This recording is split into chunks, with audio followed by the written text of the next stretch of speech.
Hello friends, welcome to my channel. இன்றைக்கி பார்க்க போகிறது ஒரு வகையான ஸ்நாக்ஸுங்க. அரை கப் வேர்க்கடலை எடுத்து அதையும் நம்ம வறுத்துக்கலாங்க. தோலை எடுத்துட்டு மிக்சியில் போட்டு அரைச்சிக்கலாங்க. கொஞ்சமாக தண்ணி சேர்த்து இதையும் நல்லா நைஸாக அரைச்சிக்கலாங்க. 2 கப் ராகிமா எடுத்துக்கலாங்க. உப்பு தேவையான அளவு சேர்த்திக்கலாங்க. 1 டீஸ்பூன் மிளகாய்த்தூள், 1 டீஸ்பூன் வெள்ளெள்ளு சேர்த்திக்கலாங்க. வெள்ளெள்ளு இல்லைன்னா வேர்க்கடலையை 1 2மா பொடிச்சு சேர்த்திக்கலாங்க.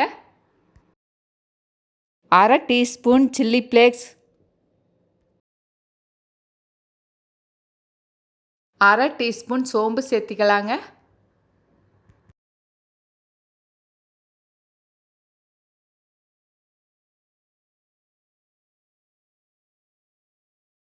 ஒரு டீஸ்பூன் வெண்ணெய் சேர்த்திக்கலாங்க.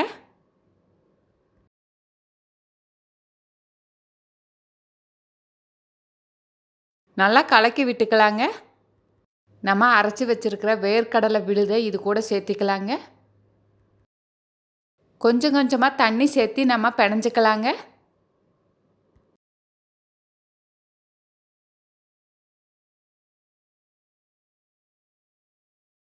எண்ணெய் காய வச்சுக்கலாங்க.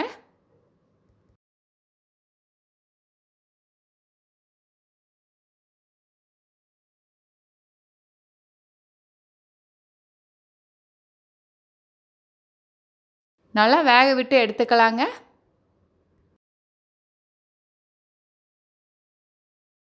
நீங்கள் செஞ்சு பார்த்துட்டு எப்படி இருந்ததுன்னு கமெண்ட் பாக்ஸில் கமெண்ட் பண்ணுங்கள். அனைவருக்கும் ஷேர் பண்ணுங்கள், சப்ஸ்கிரைப் பண்ணுங்கள். நன்றி.